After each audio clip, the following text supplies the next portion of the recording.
이제 민주당이 다른 야권들과 함께 이제 최상병 특검법 처리를 촉구하는 공동 기자회견을 가졌더라고요. 근데 이제 뭐 민주당도 민주당인데 여기서 더 주목을 받은 어떤 스포트라이트의 지점이 조국 대표와 이준석 대표 아니었냐. 네. 민주당 입장에서 어떻게 보세요? 아니 이게 사안이 이 정치권이라는 게 그러지 않습니까? 사안이 같은 거를 공유하고 있고 같은 방향을 간다면 그게 여야를 막론하고 같이 서는 거는 아무 좀 그런 큰 특별한 현상 아닌 것 같아요. 특히 이제 조국 혁신당은 이 최수근 상병에 대해서 선거 기간 내내 박정원 대령도 만나고 하면서 이 여기에 대한 수사 위협에 대해서 분명히 밝혀라. 그리고 이 꼭지점에는 윤석열 대통령이 있을 것이다라고 분명히 입장을 밝혀왔던 당입니다. 그다음에 이준석 대표는 어떤 의미에서 이제 최수근 상병을 접근했는지 모르지만 젊은 청년의 죽음에 대한 어떤 이 진상 규명에 아주 미적거리는 이 정부에 대해서 강력하게 또 욕을 했기 때문에 민주당은 당연히 같은 기회를 같이 하고 그랬다 보니까 셋이 모여서 힘을 합쳐서 이번에 특검을 봄 야권으로 한번 같이 하자 뭐 이런 부분. 뭐 당연히 옳은 말씀이십니다만 이게- 최상병 특검 같은 경우에는 이제 윤석열 대통령 정권의 가장 약한 고리로 민주당이 계속해서 이제 지적했던 부분이잖아요. 그래서 좀 주도하는 모습으로 가져가지 않을까 싶었는데 지금 오히려 조국 대표와 이준석 대표가 이제 아니요, 앞에서 이거는 보이는 사실관계를 좀 모습이거든요. 알아야 되는데 예. 이건 이미 패스트트랙이 태워져가지고 원래대로면 지금 민주당 쪽에서는 그 의사 일정에서 5월 2, 3일쯤 본회의에 올리기로 돼 있었던 거예요. 5월 2일을 예, 얘기했죠. 그런데 이 그 뭐 저기 이쪽 유족이나 그 해병대 이쪽에서 이렇게 될 경우에 좀 더 늦어지면 그 뭐죠 증거를 입수하는 데 있어서 그 정보 보존 연한 때문에 며칠이라도 당겨야 된다. 더 민주당이 빨리 너무 해야 미적거리고 된다. 있다. 이러면서 소수 정당을 돌아다닌 거예요. 아. 먼저 제안을. 예. 그래서 저희도 받았고 이제 그 이준석 개혁신당, 조국 혁신당이 차례로 받으니까 민주당도 같이 이제 박주민 의원이랑 등 해가지고 기자회견을 같이 선 거예요. 민주당이 주도한 기자회견이 아니고 이쪽 그 단위에서 유족이나 이런 그쪽 그 빨리 촉구하는 단위에서 소수 정당부터 돌아가지고 민주당을 압박해서 나온 기자회견이다라고 그러니까 그 말씀을 이해하시면 드린 됩니다. 민주당이 거예요. 주도했어요. 또 무슨 말씀? 아니 같이 이 협력해서 어제 주도해서 하는 그러니까 이 거지. 기자회견 패스트를 자체가 태운 게 민주당이. 그러니까 그거를 제가 부인하는 게 아니라 그래서 5월 2일보다 더 의사 일정을 빨리 잡자라고 하는 그 흐름들이 유족이나 뭐 이런 부분들이 있었다. 그럼 며칠 안 남았잖아요. 네네. 한 주?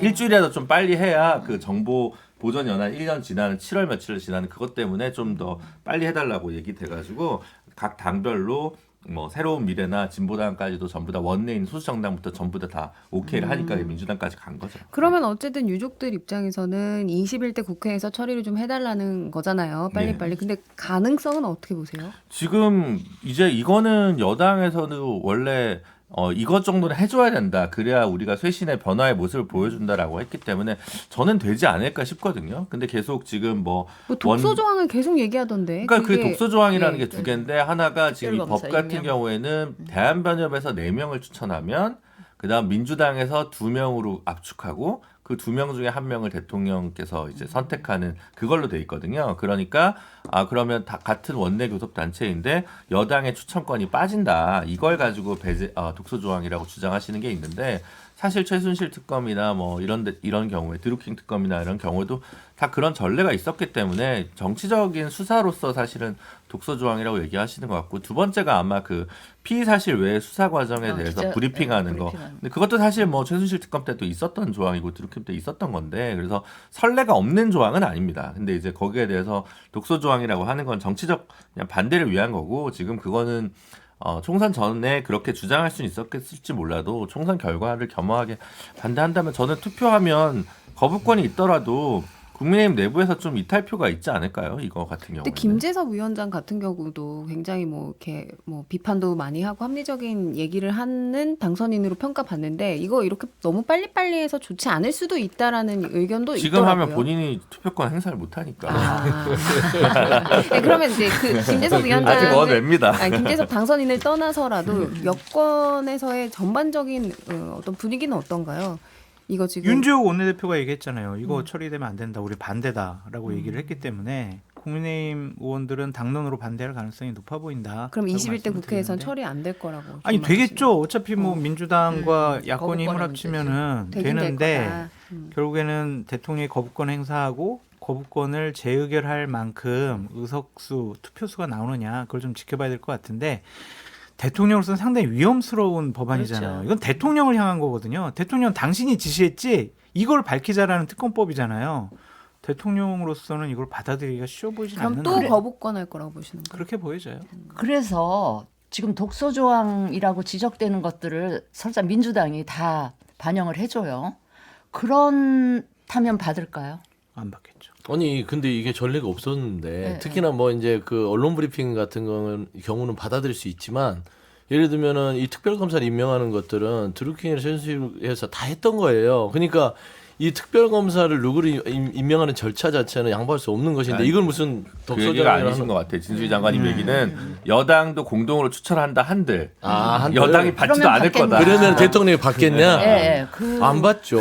그러니까 왜 그러냐면 그러면은- 이거는 아까 장선생님 말한 대로 그냥 단순한 겁니다. 7월 31일 날 당시에 대통령이 경로로 해서 일사단장을 뺐냐 안 뺐냐를 밝혀내는 특검이에요. 그러니까 대통령이 여기에 수사위압에 관여를 했냐나만 밝혀내는 목적이 뚜렷하기 때문에 본인 거를 본인이 거부할 수밖에 없어요. 이거는 거부를 안 해서 밝혀지면 이거는 탄핵 사유도 될 수 있는 그래서 부분이다. 대통령께서 그러니까요. 이재명 대표 만나서 요거는 좀 특검만큼은 좀 이거 좀 그렇지 않나요? 뭐 그럴 수도 있지 않을까? 그럴 수 있어요. 아 영수회담에서 이제 네. 그런 이야기를 할 수도 있다. 여러 가지 의제가 저도 논의되겠죠. 저는 그런 부분들이 100% 들어갈 거라고 봅니다.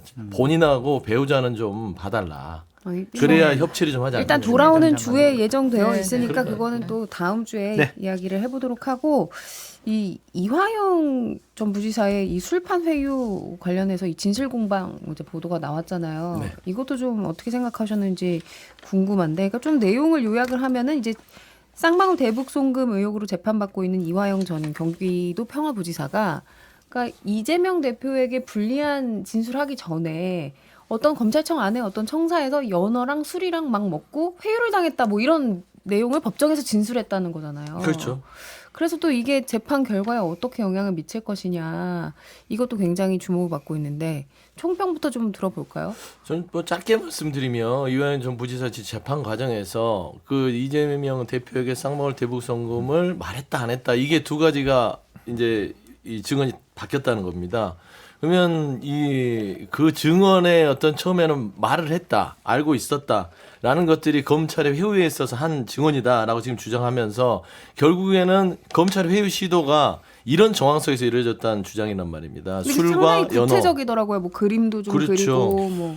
근데 그러니까 지금 검찰청 입장은 우리 이거 소주 반입 절대 안 되고 이거는 말도 안 되는 소리다라고 하던데 좀 어느 쪽에 우리가 귀를 기울여야 될지. 그러니까 지금 예. 사실 그 진술이 처음에 되게 구체적이었는데 검찰이 반박하고 그래서 그 이후에 변호인 측에서 얘기하는 것도 좀 흔들렸어요. 그 이야기가 좀 정확치는 않아요. 그러니까 전반적인 목적은 그러니까 이화영 부지사 말은 늘 언제나 믿을 수 있는 말은 아니다라는 오히려 생각을 갖게 되는 거예요. 그러니까 너무 맞아요. 자주 바뀌어서. 그러면 판사도 너무 힘든 거예요. 이때는 뭐가 진실이고 뭐가 거짓인지 오히려 그게 더 큰 작전이 아닌가라고 얘기할 생각이 들 정도로 되게 문제가 되는 거고. 근데 지금 어쨌든 1심은 지금 그 재판이 종결이 되고 구형까지 되고 지금 선고일만 남은 상황이잖아요. 그러니까 지금 결국은 이게 나중에 2심 가고 이재명 대표한테 어떤 영향을 미칠 것인가. 그 다음에 백현동 같은 경우도 지금 김인섭 씨인가 그분은 1심이 이제 징역이 나왔습니다. 선고가 됐는데 아직 뭐 특정하게 딱 영향을 주지는 않고 있어요. 그래서 그런 것들이 앞으로 해야지. 이화영 본인은 이 혐의가 너무 많기 때문에 그 중에 일부는 제가 봤을 땐 유죄입니다. 어쨌든 뭐 카드 쓰고 뭐 하고 뭐 이런 것들은 다 이제 이미 다 유죄가 확실하기 때문에 기소된 것도 너무 많기 때문에 이제 사실은 이 부분이 그 송금의 목적성과 관련돼서 어떻게 입증되느냐, 이재명 대표와 연결되느냐 그것만 남아 있는 거지. 나머지 이런 부분은 약간 오히려 해프닝에 불과하지 않나라는 생각이 듭니다. 저는. 근데 민주당은 아주 철저하게 뭐 밝히겠다 진상을 좀 파고들겠다라는 입장인 것 같아요. 정치검찰 사건 조작 특별대책단 이런 걸 설치했다고 하던데요. 그러니까 이게 검찰이 진술에 회유를 했다면 이건 대단히 부적절하고 이거는 사법 질서를 무너뜨리고 그다음에 그동안 검찰 자체 예전에도 뭐 유성 전 그 서울시 공무원 간첩 조작 사건 이런 부분들을 봤을 때도 검찰 수사가 그렇게 반드시 뭐 이렇게 원칙대로 기준대로만 치러지지 않았던 부분들이 있기 때문에 이화영 전 부지사가 본인의 재판에 불리할 수 있어요. 지금 이런 주장들은요. 왜냐하면 이미 구형이 내려졌고 재판관 판사의 판단만 구워지는데 자기의 진술에 대해서 이런 식으로 얘기를 해서 나중에 이게 허위로 드러났을 때는 지금 재판부 우롱하는 거야 하면서 예를 들면 판결이 좋겠습니까? 안 좋죠. 그렇기 때문에 이화영 전 부지사가 자기의 판결에 불리함에도 불구하고 이런 주장을 하는 것들은 진실에 가깝다라고 하는 것이고 로 그래서 그 생각하기에는 진실을 어렵다. 믿고 지금 그 아니 사실관계를 진전 확인해야 장관님 된다. 왜 웃으세요? 뭐 이런 너무- 지금 아니, 그 생각을 갖고 있는 겁니다. 시작 부분은 내가 동의를 했는데 결론이 저랑 완전 민주당의 다르게 입장이 그렇습니다. 아 이건 시간 끌기 작전인 것 같고 아니 난 민주당에서 선거에 영향을 주기 위한 선거에 영향을 네, 그런 것도 선고 있을 아니 수 있죠. 선고 선고. 선고를 남겨놓고 있으니까 아. 선거에 영향을 주면서 그 선고 결과에 따라서 그게 이제 이재명 대표 재판에 자 영향을 그러면 준다는 서영주 거예요. 부대변인은 자신에게 불리함에도 불구하고 그렇죠. 이렇게 얘기했다. 진 전 장관님은 이건 자신에게 유리한 선고를 받기 위해서 이렇게 한 거다라고 보시는 거예요. 유리한 선고 그게 플러스 이제 이재명 그쵸, 대표 당연히 재판에 영향을 주는 미치니까요. 그거를 유리할 게 하나도 없죠. 왜냐하면 이화영 전 부지사의 이 말 자체가 나중에 검찰과의 진실 공방에서 딱 드러났을 그건 때 나중에지 지금 그치. 선고를 앞두고 근데 있으니까. 재판부 판사들이 바보가 아니잖아요. 그럼 보면은 지금 진행 과정만 보더라도 아 이게 어느 쪽이 더 진실에 가깝다는 걸 알게 될 거예요. 그런 부분에 있어서는 솔직히 이거는 이화영 전 부지사는 불리한 거를 감내하고 하는 겁니다. 저는 그렇게 서영주 판단해야 됩니다. 부대변인 이거 다 기록에 남아요. 그러니까 그래요? 얘기 잘하셔요. 속기록에? 예, 우리 정치인수다 속기록에 남으니까 얘기 잘하셨으면 좋겠고 저는 민주당이 뭐 대책당 꾸린다고 하는데 지금 총선 승리했다고 이런 데서 민주당이 맞아요. 힘쓰면은 네, 좋지 맞아요. 않아요. 그러니까 결국에는 이화영 전 부지사, 이재명 당대표 보호하기 위해서 이렇게 의회 권력을 이용한다라는 거 아니에요. 너무 힘 자랑하지 마세요. 알겠습니다. 광고 듣고 와서 할 얘기가 좀 있어서 좀 빨리 광고 듣고 올게요.